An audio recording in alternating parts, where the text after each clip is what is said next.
नमस्कार, स्वागत है आपका। आपके साथ में हूं अमित गर्ग शुक्ला। बिजनौर के शेरकोट में 50 करोड़ रुपए के कथित जमीन घोटाले ने राजनीति से लेकर प्रशासनिक सिस्टम में हलचल मचा दी है। आरोप है कि गरीबों के लिए बनाई गई सरकारी आवास समिति की जमीन को फर्जी दस्तावेज, फर्जी सदस्य और आपसी बैनामों के जरिए हड़प लिया गया। इस मामले में पूर्व विधायक मोहम्मद गाजी, भूमाफिया तालिब समेत 13 लोगों के खिलाफ गंभीर धाराओं में मुकदमा दर्ज किया गया है। एफआईआर के बाद कई आरोपी फरार बताए जा रहे हैं, जबकि तालिब पहले से एक अन्य मामले में जेल में बंद है। बिजनौर के शेरकोट में जमीन घोटाले पर देखिए हमारी खास इन्वेस्टिगेशन।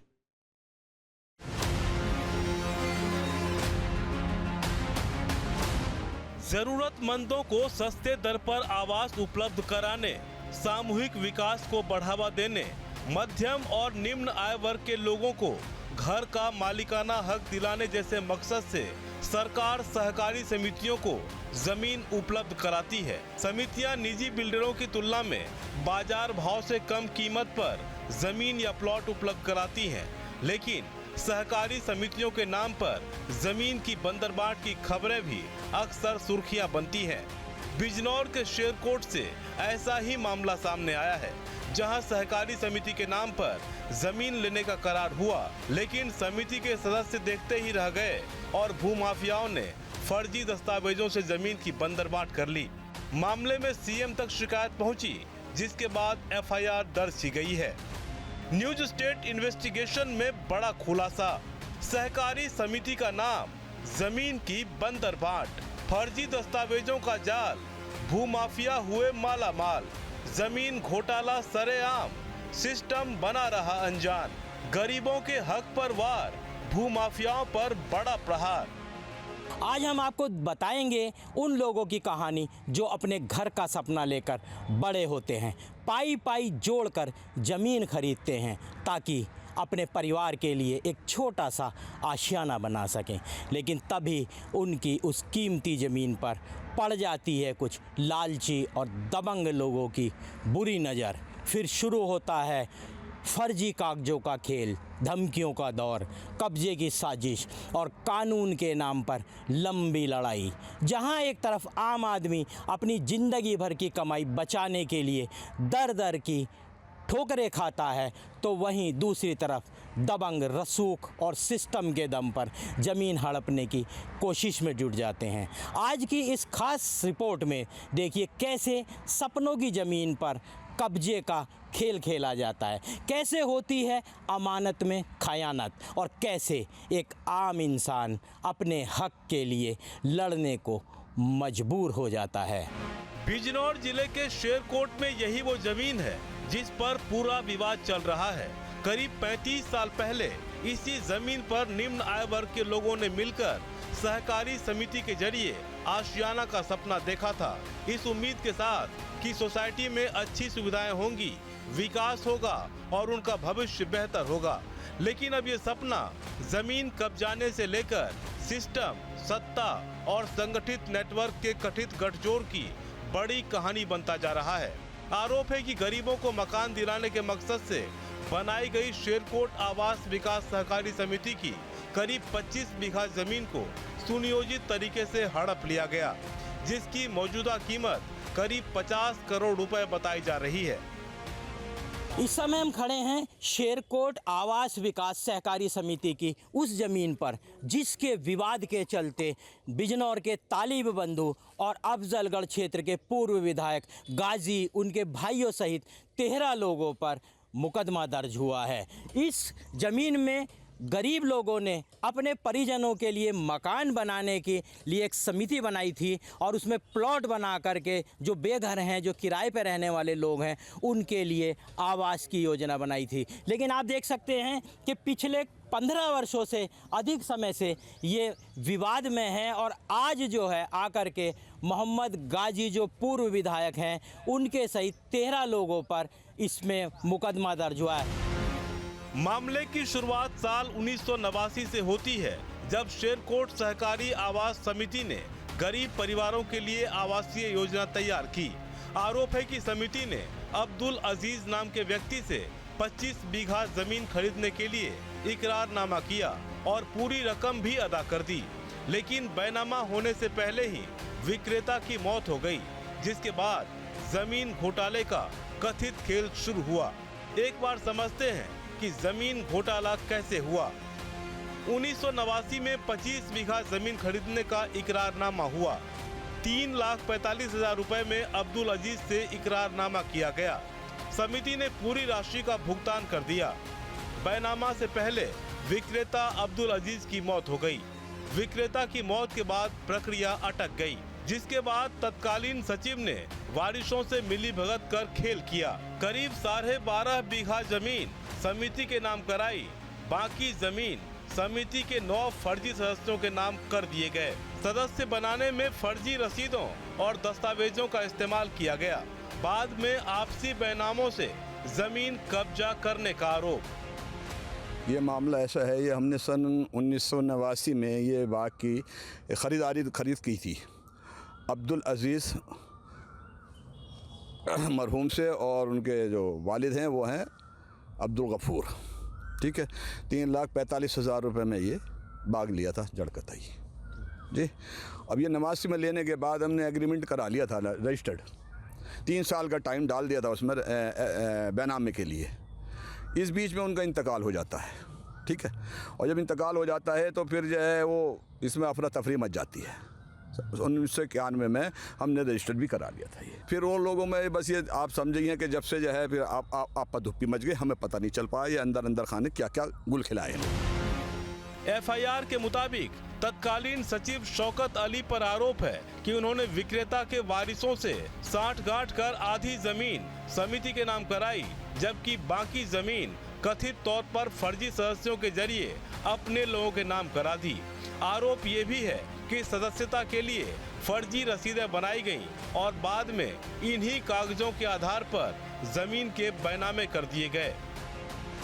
हिसाब ही ऐसा था कि घर अपने जो पुराने हैं वो छोटे छोटे हैं, परिवार बड़ा है, इसलिए ये ज़मीन ली गई थी कि इसमें आवाज़ सबके बन जाएं इसमें, और आवाज़ बनने के लिए हमें सहूलियत हो जाती है यहाँ पर।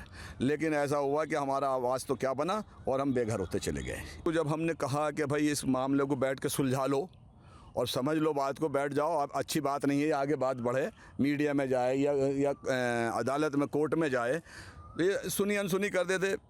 पैसे वाले लोग थे, हम दब के रह जाते थे, हमारी सुनवाई नहीं होती थी। इस पूरे नेटवर्क का मास्टरमाइंड भूमाफिया तालिब को बताया जा रहा है। पुलिस में दर्ज शिकायत के मुताबिक तालिब ने अपने रिश्तेदारों, सहयोगियों और प्रभावशाली लोगों के साथ मिलकर दस्तावेज तैयार कराए और करोड़ों की जमीन पर कब्जा कर लिया। तालिब वही नाम है जो पहले से पूर्व सांसद भारतेंदु सिंह पर हमले के मामले में जेल में बंद है। अब इस नए मुकदमे ने उसकी मुश्किलें और बढ़ा दी हैं।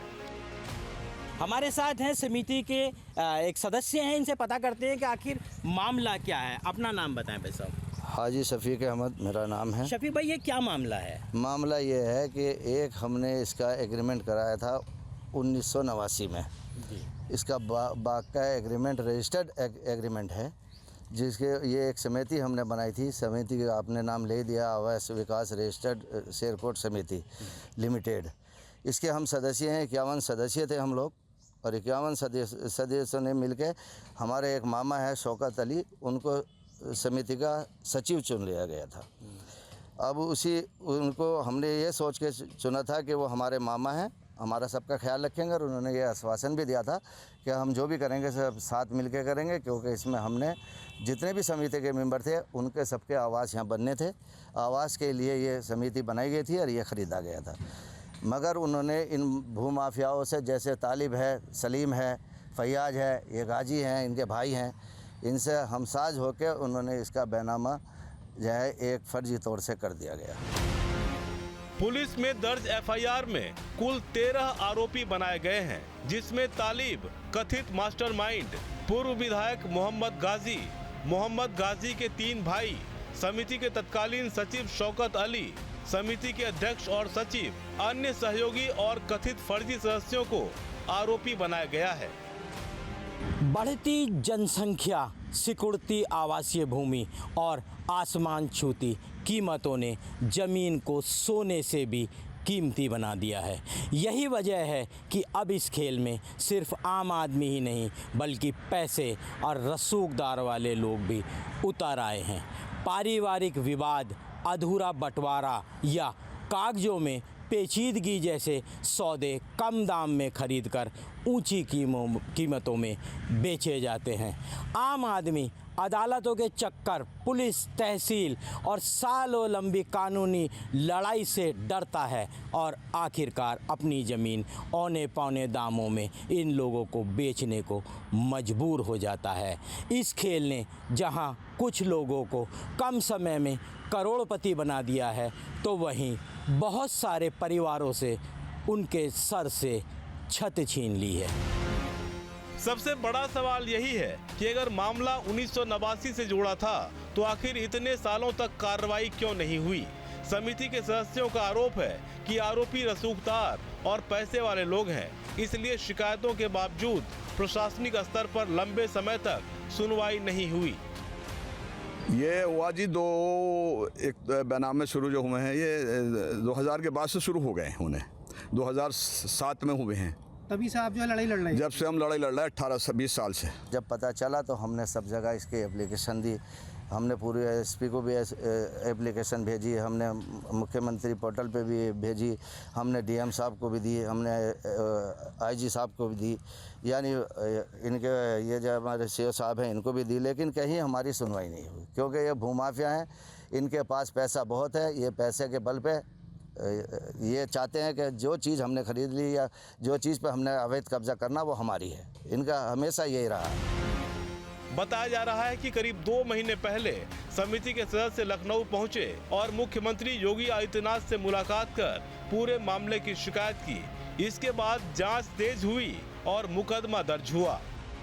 जब हमें परेशानी दिखाई दी तो हम आगे तक पहुँचे। हमारे एक मित्र हैं, हमें उन्होंने सलाह दी और उन्हें हमें आगे तक पहुंचाया और हमने बाबा जी के दरबार में अपनी आवाज़ उठाई।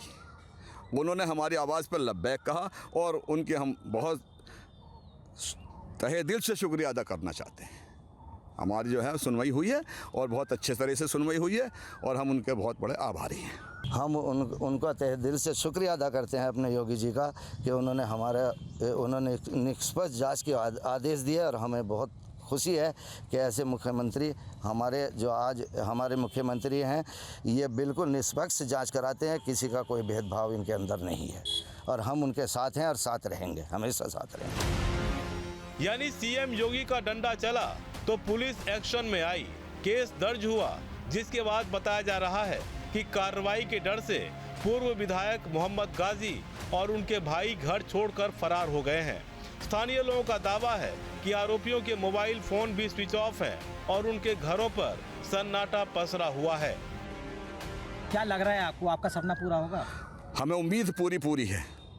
हमें बहुत बड़ी उम्मीद है, अब पहले नहीं थी, अब हमें बहुत बड़ी उम्मीद है।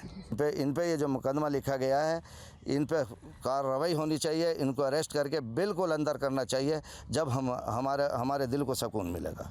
क्योंकि हमारी अराजी पे ये भूमाफिया कब्ज़ा करना चाहते हैं और ये हम होने नहीं देंगे। क्या हम इसके लिए मिट जाएं, लेकिन हम इस पे कब्ज़ा नहीं होने देंगे। मतलब अब जो है गरीबों को उनका घर, उनका हक मिलेगा। अब मिलेगा। योगी जी का सहयोग रहा है, जैसा सहयोग उन्होंने किया है, हमें उम्मीद है कि वो आगे से भी हमारा सहयोग करेंगे। जो इसमें गरीब लोग मेंबर हैं उनका घर ज़रूर बनेंगे। योगी जी के आशीर्वाद हमारे साथ है, इंशाल्लाह ज़रूर हमारे घर बनेंगे। बिल्कुल, कहीं ना कहीं इनको पूरा विश्वास है कि बाबा योगी के समय में जो भूमाफिया हैं उनके ऊपर सख्त कार्रवाई होगी और जिस उद्देश्य से इस बाग को खरीदा गया था गरीबों के आवास बनाने के लिए, अब इनको ये उम्मीद लग रही है कि यहाँ गरीबों के घर बस सकेंगे। पुलिस ने इस मामले में गंभीर धाराओं में मुकदमा दर्ज किया है।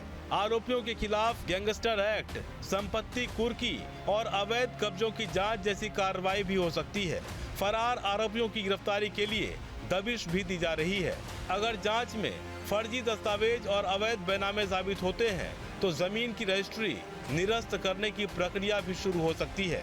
यानी कार्रवाई की बात करें तो आरोपियों की गिरफ्तारी के लिए दबिश दी जा रही है, दस्तावेजों की फॉरेंसिक जाँच कराई जा रही है, अवैध बैनामों की पड़ताल हो रही है, जमीन की पैमाइश और रिकॉर्ड का सत्यापन। मामले में गैंगस्टर एक्ट की कार्रवाई भी संभव। मामले में अवैध संपत्ति कुर्क होने की भी संभावना है। साथ ही सहकारी और राजस्व विभाग इस मामले की जांच कर रही है। अब हमारा आरोप यह है कि ये ज़मीन हमारी जैसे थी वैसी हो जानी चाहिए, पाक और साफ। जिस तरह से पहले चली आ रही है उसी तरह से हम चाहते हैं पाक साफ हो जाए। अब क्या चाहते हैं आप? अब हम तो यही चाहते हैं कि बेहतर ये है कि इनके जो खिलाफ हमने ये मुकदमा दर्ज किया, ये इस पे पूरी कार्रवाई होनी चाहिए जो मुकम्मल तौर से। आरोपी हैं वो सुना है घर से फरार हैं, जी, क्या कहेंगे? तो फरार है तो ये काम जो है हमारे प्रशासन का है। अब ये चाहेंगे तो इंशाल्लाह ये ज़रूर कहीं ना कहीं से खोद निकालेंगे, ऐसी बात नहीं है। यानी सवालों में पूरा सिस्टम है, क्योंकि सिस्टम की नाक के नीचे ही पूरा खेल खेला गया। इसके बावजूद जिम्मेदार अनजान बने रहे।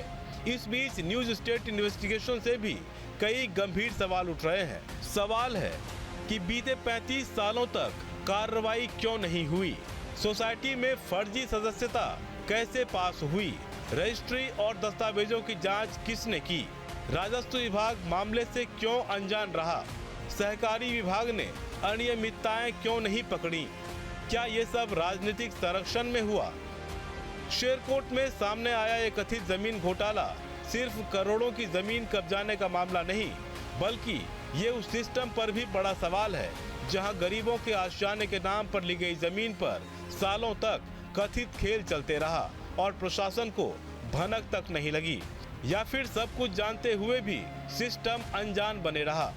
मामला शासन तक पहुंचा तो एक्शन भी शुरू हुआ है। उम्मीद है जल्द ही माफियाओं पर शिकंजा कसेगा और गरीबों को उनका हक वापस मिलेगा। सालों लंबे इंतजार और मुख्यमंत्री कार्यालय के दखल के बाद अब संस्था के लोगों की रिपोर्ट तो दर्ज हो गई है और पुलिस इस पर कार्रवाई भी कर रही है, लेकिन सच और झूठ का फैसला तो अदालत में होगा। वहाँ दिए गए कागज़ और दलीलें ये तय करेंगी कि इस ज़मीन पर गरीबों का आशियाना बनता है या फिर ये ज़मीन गाजी बंधुओं के हिस्से में आती है। शेरकोट से न्यूज स्टेट के लिए दिव्यालोक शर्मा। आपके मोबाइल पर तुरंत आएगी ब्रेकिंग न्यूज। स्क्रीन पर सबसे पहले दिखेगी बड़ी खबर। देश दुनिया की हर खबर एक जगह। अब आपके मोबाइल पर तुरंत फटाफट इंस्टॉल कीजिए न्यूज नेशन ऐप और रखिए खुद को अपडेट।